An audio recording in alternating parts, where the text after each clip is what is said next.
Hello students, welcome to Magnet Brains. मैं रूपाली वर्मा।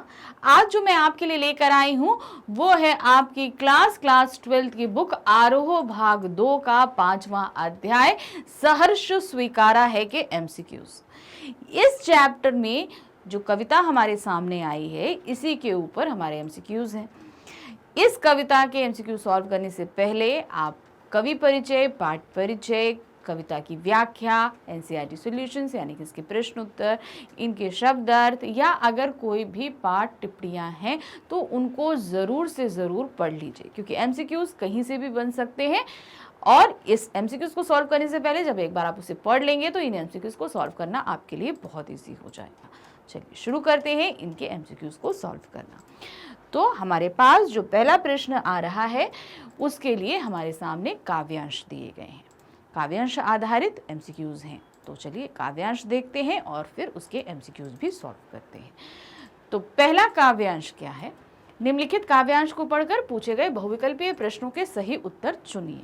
पहला काव्यांश है, सचमुच मुझे दंड दो कि हो जाऊं पाताली अंधेरे की गुहाओं में विवरों में, धुएं के बादलों में बिल्कुल से लापता, लापता कि वहां भी तो तुम्हारा ही सहारा है, इसलिए कि जो कुछ भी मेरा है या मेरा जो होता सा लगता है, होता सा संभव है,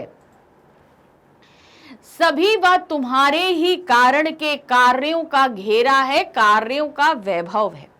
अब तक तो जिंदगी में जो कुछ था, जो कुछ है, सहर्ष स्वीकारा है, इसलिए कि जो कुछ भी मेरा है वह तुम्हें प्यारा है।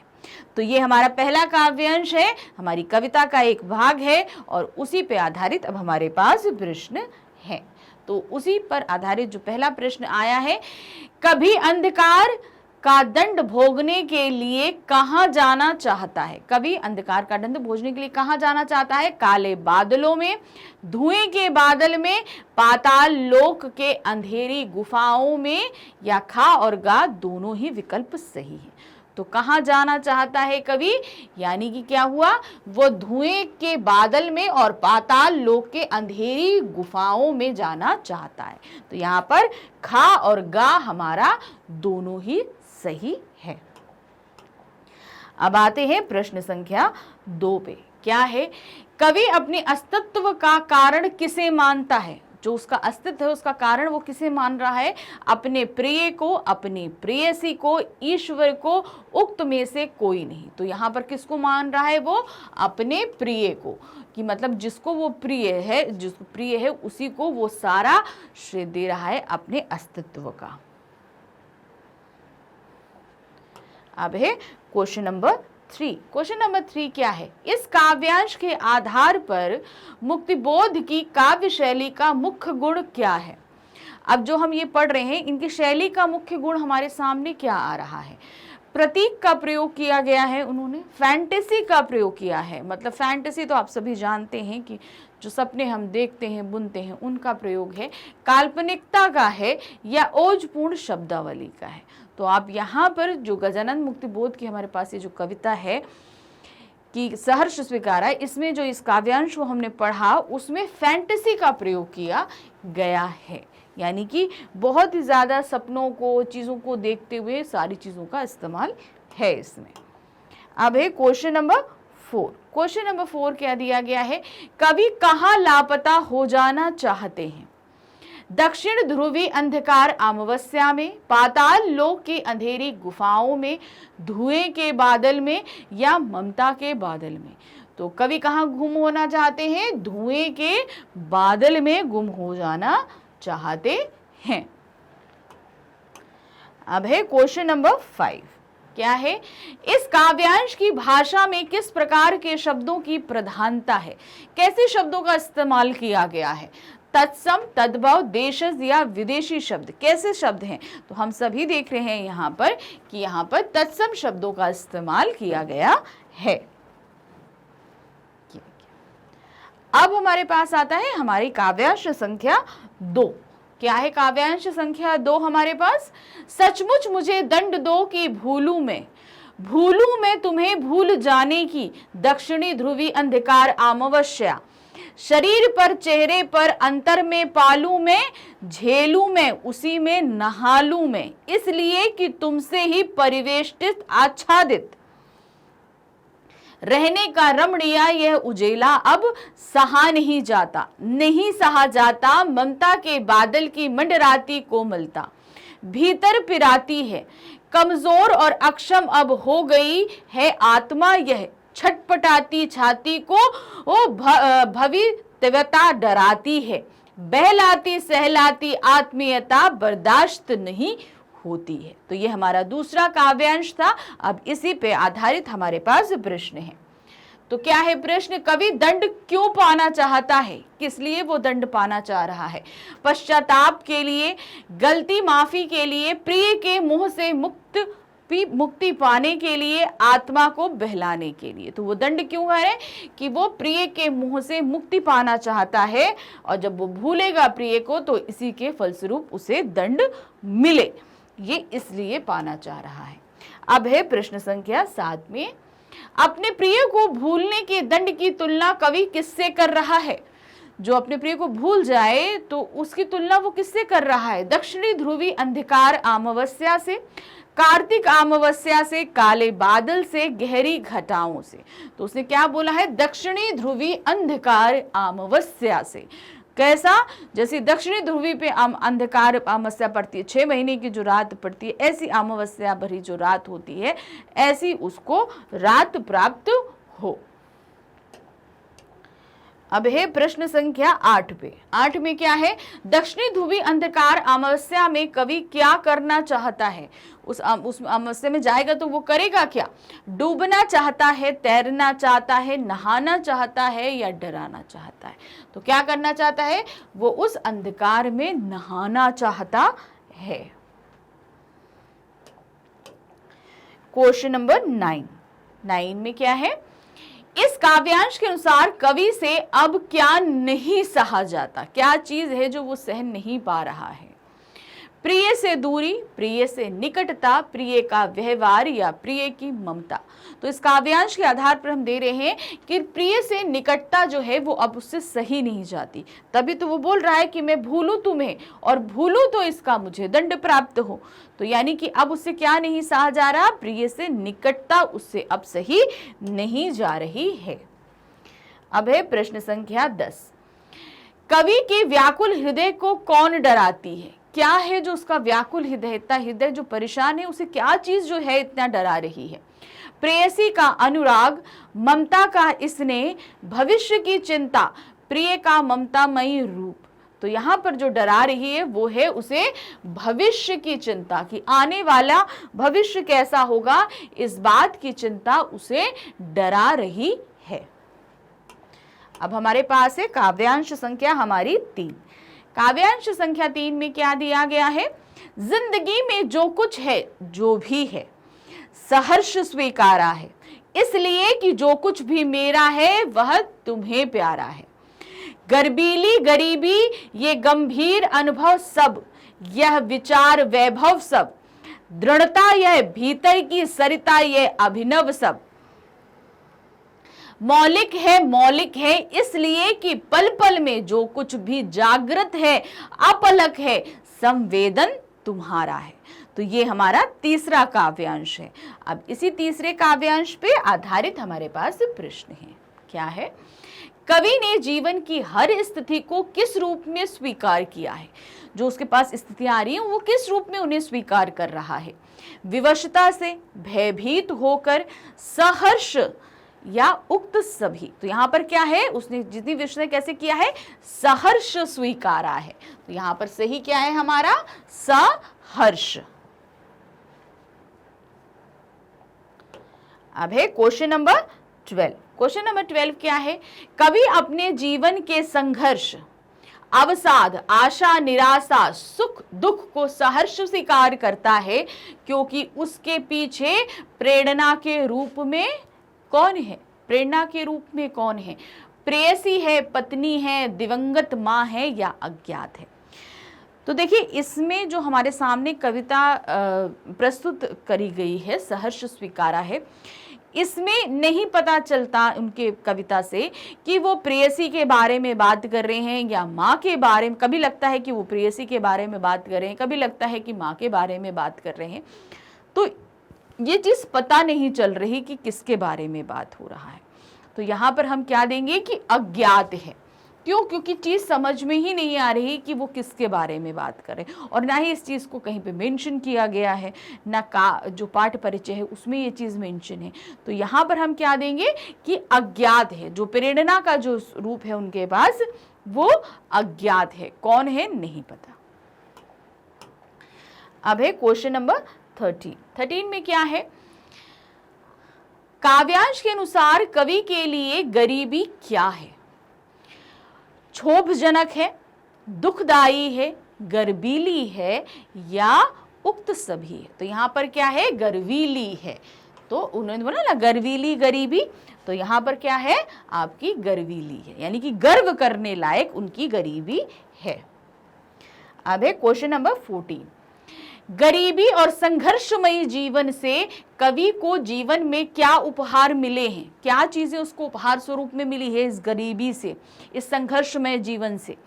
गंभीर अनुभव, विचार वैभव, दृढ़ता या उक्त सभी। तो आप देखेंगे कि उसे ये सभी चीजें कविता में मिली। काव्यांश में ये चीज मेंशन है कि उसे क्या मिला है? गंभीर अनुभव, विचार वैभव और दृढ़ता, यानी कि उक्त सभी, यानी कि ऊपर लिखे हुए सभी उसको उपहार स्वरूप मिले हैं। क्वेश्चन नंबर 15 में क्या है?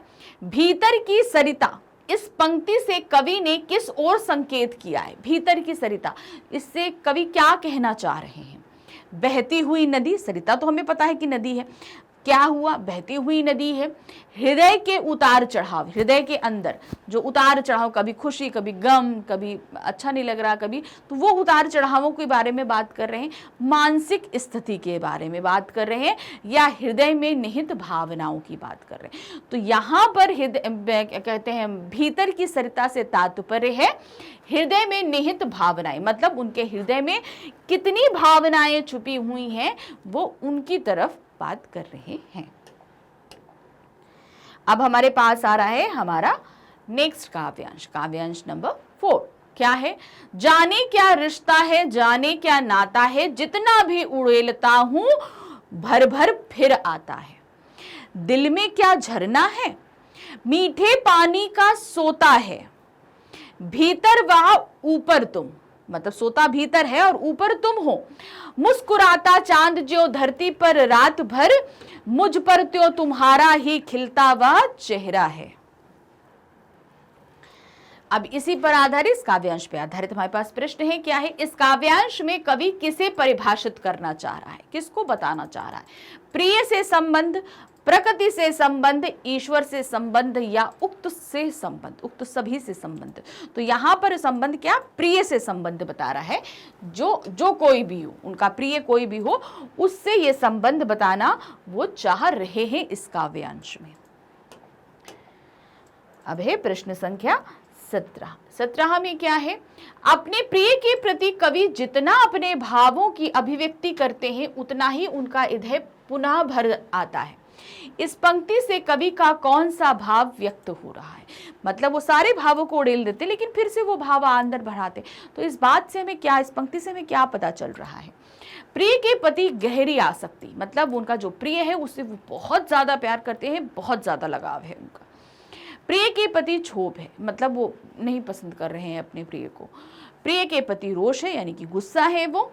उपरोक्त में से कोई नहीं। तो यहाँ पर इस पंक्ति से हमें पता चल रहा है प्रिय के प्रति गहरी आसक्ति, कि वो कितना उनसे लगाव रखते हैं, कितना प्यार करते हैं। क्वेश्चन नंबर 18 में क्या है? दिल की तुलना कवि किससे कर रहा है? दिल की तुलना उसने करी क्या है? सरोवर, झरना, सागर या झील। तो यहाँ पर दिल की तुलना उन्होंने किससे करी हुई है? झरना से। दिल में क्या झरना है, ये भी एक पंक्ति थी ना। तो यहाँ पर दिल की तुलना उन्होंने किससे करी है? झरने से। अब है प्रश्न संख्या 19 में क्या है? इस काव्यांश में शिल्प की विशेषता है। शिल्प की विशेषता मतलब जो हमारे सामने रखे गए शब्द हैं, जो पंक्तियां हैं, वो हमें क्या दर्शा रही, उनको देख के हमें क्या पता चल रहा है, पढ़ने से हमें क्या पता चल रहा है।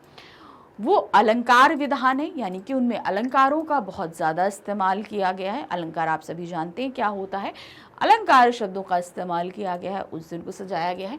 बिंब प्रधान है, यानी कि शब्दों के माध्यम से हमारी इंद्रियों को का इस्तेमाल कराया जा रहा है, मतलब शब्दों के माध्यम से कोई चीज़ हमें दिखाया जा रहा है, कोई चीज़ सुंघाई जा रही है, कोई चीज़ सुनाई जा रही है, कोई चीज़ स्पर्श कराई जा रही है, ऐसा कुछ हो रहा है। तत्सम शब्दावली है, यानी कि यहाँ पे तत्सम शब्दों की ज़्यादा प्रधानता है या प्रतीक प्रधान है। यहाँ पर कुछ को सिंबॉलिक तौर पर किसी चीज़ को रख के हमारे सामने प्रस्तुत किया गया है। तो यहाँ पर हम देख रहे हैं कि ये जो काव्यांश हमारे सामने प्रस्तुत किया गया है ये बिंब प्रधान है, यानी कि हमें दृश्य के माध्यम से कोई चीज़ दिखाना, कैसे कोई चीज़ महसूस कराई जा रही है। तो यहाँ पर क्या है, दृश्य बिंब है, स्पर्श बिंब है, इन सभी का इस्तेमाल किया गया है। तो यहाँ पर क्या है, ये बिंब प्रधान है। अब है प्रश्न संख्या 20 में क्या है, वह और तुम से कवि का इशारा किस ओर है, वो किस ओर इशारा कर रहे हैं, प्रिय, ईश्वर, माता या उक्त सभी। तो हमने आपको जैसे ही बताया कि यहाँ पर किसके बारे में वो बात कर रहे हैं, ये अज्ञात है, हमें नहीं पता कि वो किसके बारे में बात कर रहे हैं। तो अब यहाँ पर प्रिय है, ईश्वर है, माता है, तो इसलिए हम यहाँ पर क्या करेंगे, हम उक्त सभी पर निशान लगा देंगे। क्यों? क्योंकि हमें यहाँ पर पता ही नहीं है कि वो माता के बारे में बात कर रहे हैं, प्रिय के बारे में बात कर रहे हैं या ईश्वर के बारे में बात कर रहे हैं। तो हम यहाँ क्या करेंगे, उक्त सभी पे निशान लगाएंगे। अब आता है हमारा प्रश्न संख्या 21 में क्या है, सहर्ष स्वीकारा है कविता के कवि कौन है। ये जो कविता हमारे सामने प्रस्तुत करी गई है इसके कवि कौन है, कुंवर नारायण, गिरजा कुमार माथुर, सूर्यकांत त्रिपाठी निराला, गजानन माधव मुक्ति बोध। तो ये जो कविता हम पढ़ रहे हैं ये किसकी है, गजानन माधव मुक्ति बोध द्वारा रचित है। कविता है हमारी सहर्ष स्वीकारा है।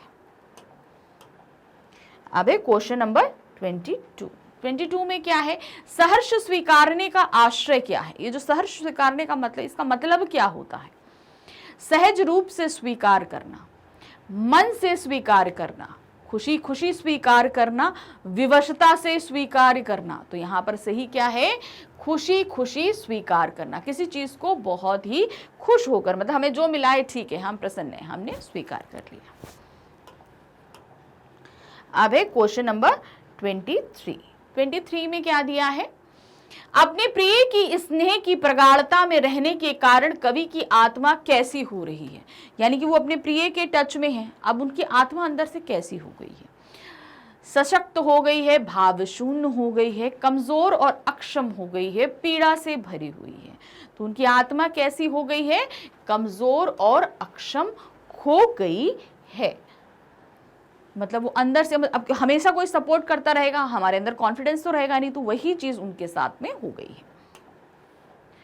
अब है क्वेश्चन नंबर 24, हमेशा साथ रहने के कारण अब कवि को प्रिय की आत्मीयता कैसे लगने लगी है। जो प्रिय हमेशा उनके साथ रहता है तो उनकी आत्मीयता यानी कि अपनापन जो है वो उन्हें कैसे लगने लगी, हमेशा उत्साह बढ़ाने वाली, सदैव प्रेरणा देने वाली, चिंता में डालने वाली, बहलाने व सहलाने वाली। तो उनकी आत्मीयता कैसी लग रही है, बहलाने व सहलाने वाली आत्मीयता लग रही है। अब है क्वेश्चन नंबर 25 में क्या है, सहर्ष स्वीकारा है कविता में कवि ने क्या नहीं सहा जाता। उसे क्या चीज है जो उसे सहन नहीं हो रही है, गहन अंधकार, रमणीय उजाला, धूप में खड़े होना या शोर शराबा। तो उसे क्या नहीं हो रहा है, रमणीय उजाला उससे अब सहा नहीं जाता है। जो सुंदर सा उजाला है वो अब उससे बिल्कुल भी सहनीय नहीं है। क्वेश्चन नंबर है 26 में क्या दिया है, पाताली अंधेरे की गुहाओं में विवरों में। यहां विवरों का अर्थ क्या है, विवरों जो शब्द लिया गया है इसका मतलब क्या होता है, बादल, बिल गुफा या शिविर। तो यहाँ पर क्या उन्होंने बताया, पाताली अंधेरा मतलब खूब घुप अंधेरा हो, उसके अंदर भी गुफाएं हों और गुफाओं के अंदर भी विवरें हों। विवर का मतलब होता है बिल, यानी कि उनके अंदर भी छोटे छोटे बिल हों, वहां पर मैं रहूं, ऐसा उन्होंने बोला, इतना अंधकार कहीं पर हो। अब क्वेश्चन नंबर 27, सहर्ष स्वीकारा कविता में कवि ने अपनी प्रियतमा के चेहरे की तुलना किससे की है? वो कैसे उन्होंने अपनी प्रियतमा के चेहरे की तुलना करी है? कमल से, आने से, चांद से या आकाश से। आने का मतलब होता है जो सिक्का होता है उससे, तो यहाँ क्या है, चांद से। उन्होंने अपनी जो है प्रियतमा की तुलना किससे करी है? चांद से करी है। अब है क्वेश्चन नंबर 28 में क्या दिया गया है? ममता के बादल की मंडराती कोमलता भीतल पिराती, रेखांकित अंश में कौन से अलंकार का प्रयोग किया गया? रेखांकित अंश है हमारा ममता के बादल। तो यहां पर ममता यानी कि प्यार, और प्यार की छाया को कैसा बताया गया है? बादल के समान बताया गया है। तो यहाँ पर ममता और बादल दोनों में समानता ला दी गई है। तो यहाँ पर हमारा क्या है? रूपक अलंकार है, मतलब कि दोनों में इतनी निकटता ला दी गई है, इतनी आपसता कि उनके बीच की विभिन्नता को समाप्त कर दिया गया है। तो यहाँ पर क्या है? रूपक अलंकार होगा। अब है क्वेश्चन नंबर 29 में क्या है? कवि के अनुसार जो कुछ भी मेरा है वह तुम्हें क्या है? जो कुछ भी मेरा है वो तुम्हें क्या है? तुम्हारा है, पराया है, प्यारा है, न्यारा है। तो क्या है? जो कुछ भी मेरा है वह तुम्हें प्यारा है। ये कविता की अपूर्ण पंक्ति है जो यहाँ पर पूर्ण कराई जा रही है, इसलिए कविता का याद होना भी आपके लिए बहुत जरूरी है कि कविता आपको याद रहे। तो यहाँ पर क्या है? जो कुछ भी मेरा है वह तुम्हें प्यारा है। अब है क्वेश्चन नंबर 30 क्या है? कवि के भीतर क्या है? हम देखिए एक एक करके काव्यांश में हमने पूरी कविता ही पढ़ी है, तो अब एक कविता हमने पढ़ ली है। तो यहाँ पर क्या है? कवि के भीतर क्या है? स्मृतियां हैं, आत्मचिंतन है, मीठे पानी का झरना है या सांसारिक उलझने हैं। तो क्या है? मीठे पानी का सोता है, अर्थात मीठे पानी का झरना है। क्वेश्चन नंबर 31 में हमारे पास में क्या है? कवि किससे भयभीत है? वो किस चीज से बहुत डरा हुआ है कवि? वर्तमान से, अतीत से, भविष्य से या शासन से? तो उन्होंने क्या है कि अभी तो प्रियतम साथ में है, प्रिय हमारा साथ है, लेकिन भविष्य में क्या होगा? तो यहाँ पर कवि के अंदर जो भय है, जो डर बैठा हुआ है, वो किस चीज का है? भविष्य का है। जब भविष्य में अगर हमारा प्रिय हमारे साथ नहीं होगा तब उनकी कंडीशन क्या होगी? इसीलिए वो अपने प्रिय से दूर जाना चाहते हैं। अब है क्वेश्चन नंबर 32 में क्या है? भीतर की सरिता से कवि का तात्पर्य क्या है? भीतर की सरिता से कवि का क्या मतलब है? हृदय की सरिता, नगर के बीच में बहने वाली सरिता, नगर के बाहर बहने वाली सरिता या शरीर की सरिता? तो यहाँ पर क्या है? भीतर की सरिता से मतलब है हृदय की सरिता। भीतर मतलब हृदय में। अब देखिए इसी पे एक क्वेश्चन और हमने अभी देखा था, याद आया। भीतर की सरिता में हमारा क्या था? हृदय के अंदर जो भावनाएं होती हैं उनसे तात्पर्य। देखिए एक शाब्दिक अर्थ है, ठीक है, जो एक शब्द का अर्थ है। भीतर का यहाँ तात्पर्य क्या है? हृदय से। ये शाब्दिक अर्थ था। लेकिन जो हमने बताया हृदय की भावनाओं से तात्पर्य, यहाँ पर उस शब्द जो हमारे भीतर की सरिता है इसका तात्पर्य है। तात्पर्य का मतलब क्या है? इससे आशय, इससे क्या मतलब वो निकालना चाह रहे हैं। अब अगर हम लिटरली हम यहाँ पर देखें तो हृदय के अंदर तो कोई सरिता बहती नहीं, हृदय के अंदर तो कोई नदी बहती नहीं, लेकिन यहाँ पर इस शब्द के माध्यम से वो हमें बताना क्या चाह रहे हैं। तो एक शब्द के कई अर्थ हो सकते हैं, तो यहाँ पर एक शाब्दिक अर्थ है और एक हमारा क्या है? उससे हमारा क्या आश्रय है, क्या हम कहना चाह रहे हैं। तो यहाँ पर भीतर की सरिता से तात्पर्य है हृदय की सरिता से। अब है क्वेश्चन नंबर 33 क्या है? बहलाती सहलाती आत्मीयता कैसी आत्मीयता है? संदेश पूर्ण है, सांत्वना देने वाली है, दुखद है, विचार प्रदान करने वाली है। तो यहाँ पर क्या है, बहलाती सहलाती आत्मीयता सांत्वना देने वाली है। हम किसी को बहलाते सहलाते कब हैं, जब उसको हम सांत्वना देते, नहीं नहीं बेटा ठीक हो जाएगा, अच्छा हो जाएगा, अरे चोट लग गई कोई बात नहीं, अभी थोड़ी देर में सही हो जाएगा। तो हम यहाँ क्या कर रहे हैं, जिसको तकलीफ हो रही है उसे हम सांत्वना दे रहे हैं। तो बहला रहे हैं, फुसला रहे हैं, सहला रहे हैं। छोटे बच्चों को जैसे दर्द हो जाता है तो नहीं नहीं बोलते, नहीं सही हो जाएगा, अच्छा हो जाएगा। तो यहाँ पर बहलाने सहलाने का तात्पर्य हमारा क्या हुआ, सांत्वना देने से मतलब होता है। अब है क्वेश्चन नंबर 34 में क्या है, ममता के बादल कैसे बादल होते हैं। जो ममता के बादल हैं वो कैसे बादल हैं, वर्षा के, आंधी के, प्रेम के या गर्जना के। तो ममता के बादल कैसे बताए गए हैं, प्रेम के बादल। भाई माँ की ममता भाई तो हमेशा प्रेम ही रहेगा और तो कुछ रहना नहीं है। तो यहाँ पर माँ की ममता कैसी है, प्रेम भरी होती है। तो ममता के बादल प्रेम के बादल है। अब है क्वेश्चन नंबर 35 में क्या है, कवि ने अंधकार को कैसा कहा है। जिस अंधकार को बताया है उन्होंने, तो उन्हें वो अंधकार दंड स्वरूप कैसे मिले, कैसा अंधकार होना चाहिए वो, दक्षिणी ध्रुवी, उत्तरी ध्रुवी, पूर्वी ध्रुवी या पश्चिमी ध्रुवी। तो यहाँ पर उन्होंने जिस ध्रुवी का जिक्र किया है वो है दक्षिण ध्रुवी अंधकार। दक्षिण ध्रुवी अमावस्या जैसा अंधकार होना चाहिए। अब है क्वेश्चन नंबर 36 में क्या है, गजानन माधव मुक्ति बोध का जन्म कहाँ हुआ था। उनकी पैदाइश कहाँ की है, बनारस, मथुरा, हैदराबाद या ग्वालियर। तो उनके जो है गजानन माधव मुक्ति बोध की जो पैदाइश है वो कहाँ की है, ग्वालियर की है। वो ग्वालियर में पैदा हुए थे, उनका जन्म ग्वालियर में हुआ था। अब है क्वेश्चन नंबर 37 में हमारे पास क्या है, गजानन माधव मुक्ति बोध का निधन कब हुआ था। अब उनका देहावसान या मृत्यु कब हुई थी, 11 सितंबर 1964, 11 सितंबर 1965, 11 सितंबर 1966, 11 सितंबर 1980। तो गजानन माधव मुक्ति बोध का जो निधन है वो हुआ था 11 सितंबर 1964 को। ये देखिए, अब हमारे पास क्वेश्चन नंबर 38, गजानन माधव मुक्ति बोध का निधन कहाँ हुआ था, किस जगह पर हुआ था, ग्वालियर, नई दिल्ली, हैदराबाद या मथुरा। तो उनका निधन हुआ था कहाँ पर, नई दिल्ली में।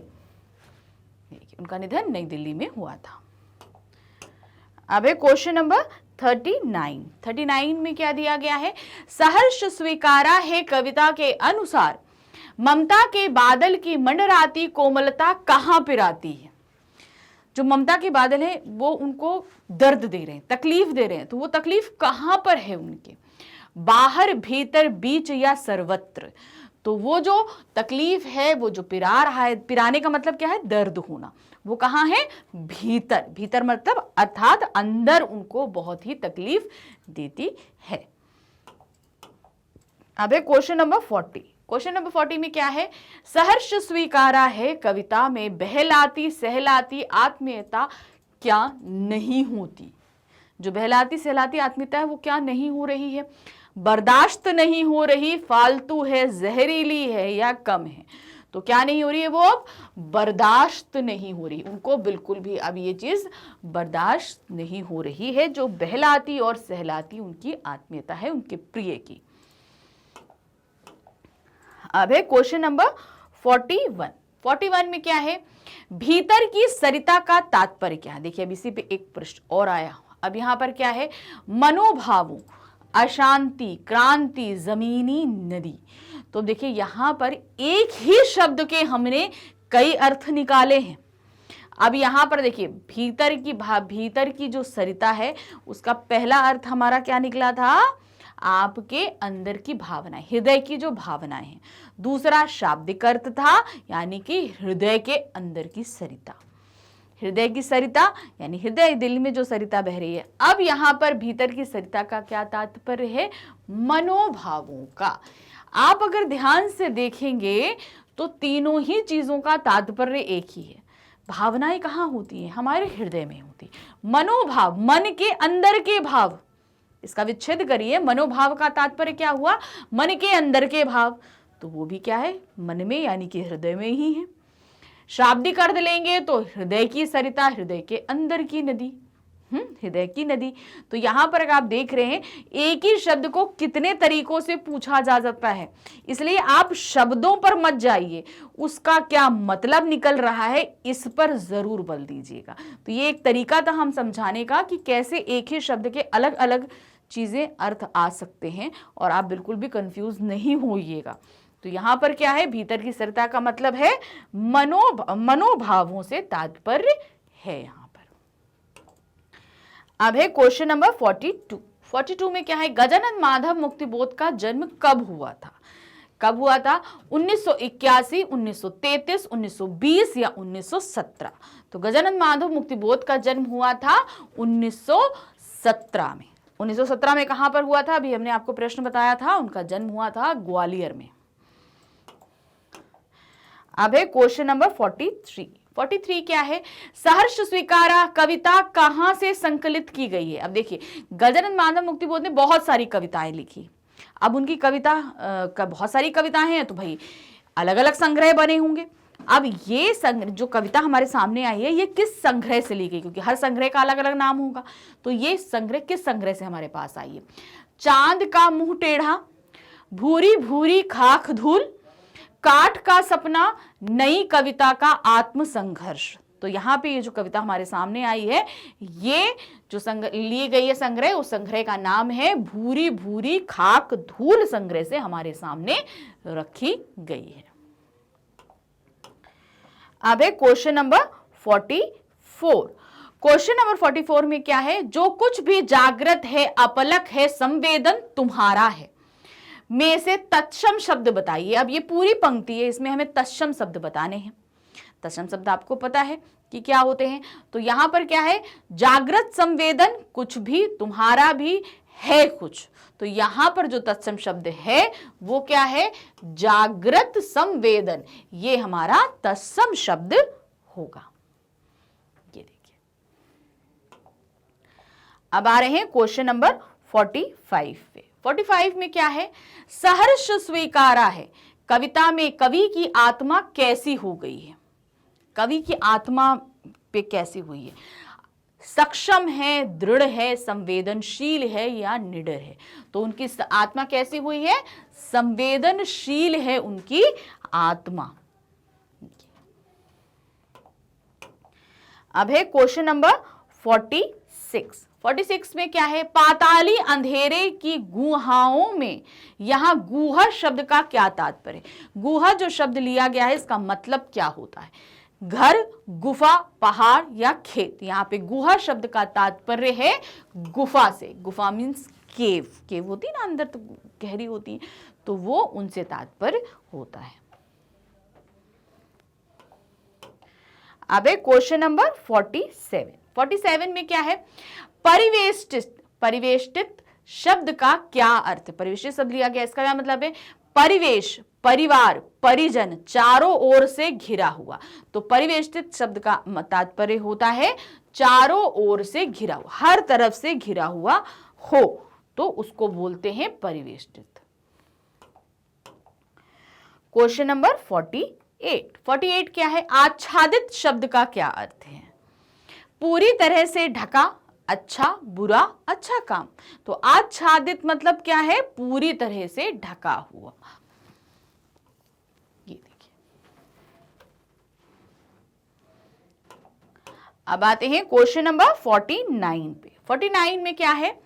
सहर्ष स्वीकारा है कविता में कवि दक्षिण ध्रुवी अमावस्या को पा लेना चाहता है। भाई क्यों पा लेना चाहता है? पालन कहां पर पाएगा? वो दक्षिण ध्रुवी अंधकार को कहां पाना चाहता है? शरीर पर, अंतर में, चेहरे पर या उपरोक्त सभी? तो वो कहां पाना चाहता है दक्षिण ध्रुवी अंधकार? उपरोक्त सभी जगह, शरीर में, अंतर मन में, अपने चेहरे पर, सभी जगह उस दक्षिणी ध्रुवी अंधकार को पाना चाहता है। क्वेश्चन नंबर है 50 में क्या दिया है? बादल की मंडराती कोमलता भीतर पिराती है। पिराती शब्द का क्या तात्पर्य है? पिराती जो शब्द लिया गया इसका मतलब क्या होता है? बहलाना, सहलाना, दर्द करना या इनमें से कोई नहीं। तो अब यहां पर पिराती शब्द का क्या तात्पर्य है? दर्द करना।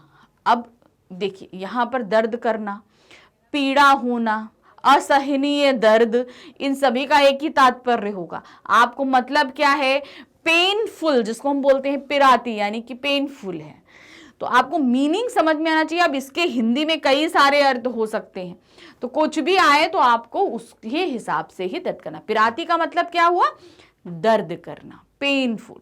तो अब उसका कोई भी मतलब आए आपको उस पे ही लगाना है। जैसे हमने अभी आपको बताया कि भीतर की सरिता के किस तरह कितने कितने अर्थ हो सकते हैं, उसी तरह एक शब्द के कई सारे अर्थ हो सकते हैं। तो आपको बस समझना है कि इसका अर्थ क्या होता है, तो ये हमारा सही होगा। तो इस तरीके से हमने इस पाठ के सभी प्रश्नोत्तरों को खत्म किया। आई होप आपके लिए ये काफी हेल्पफुल रहेगा आपके एग्जाम्स में, आपके टेस्ट वगैरह में। लेकिन अगर आप इस पाठ की व्याख्या को समझना चाहते हैं तो वो कहाँ जाएं? तो उसके लिए आप बिल्कुल परेशान नहीं हुई, आप आइए हमारी वेबसाइट magnetsbrain.com पे। क्यों? क्योंकि यहाँ पे आपको टोटल 100% फ्री एजुकेशन प्रोवाइड कराई जाती है। जब आप हमारी वेबसाइट पे आएंगे तो आप देखेंगे कि किंडरगार्टन से लेकर क्लास 12 तक की सभी क्लासेस आपके लिए अवेलेबल हैं। अब जैसे कि हम पढ़ रहे हैं क्लास 12 में, तो हम क्लास 12 को क्लिक करेंगे। यहाँ पर क्लिक करते ही क्लास 12 में पढ़ाए जाने वाले सभी सब्जेक्ट्स आपके सामने आएंगे। मैंने हिंदी में आपको 5 बुक्स एक्सप्लेन करी हैं, तो वो आपकी बुक जो भी है आप उसको देख सकते हैं। अब ये चैप्टर हम कहाँ पढ़ रहे हैं? आरोह बुक में पढ़ रहे हैं। तो हम कहाँ पर आ गए? हिंदी आरोह में, जहाँ पर हम वॉच नाउ देखेंगे। हम यहाँ पे क्लिक करेंगे। क्लिक करते ही हमारे सामने आरोह बुक का जो है प्लेलिस्ट आ जाएगी। इसी में आप नीचे देखेंगे तो हमारा चैप्टर नंबर 5 है, सहर्ष स्वीकारा है। आप जब उस पर क्लिक करेंगे तो उसमें हमारे जितने भी हमने टॉपिक पढ़ाए हैं सभी आपके सामने आएंगे। आप जो कुछ भी देखना या समझना चाहते हैं उस पर क्लिक करेंगे। क्लिक करते ही आपका वीडियो स्टार्ट हो जाएगा। वीडियो देखिए और अपने सभी डाउट्स को क्लियर कीजिए। लेकिन साथ ही हमारे चैनल को लाइक, सब्सक्राइब और शेयर करना बिल्कुल नहीं भूलिएगा। Thank you for watching. Bye bye.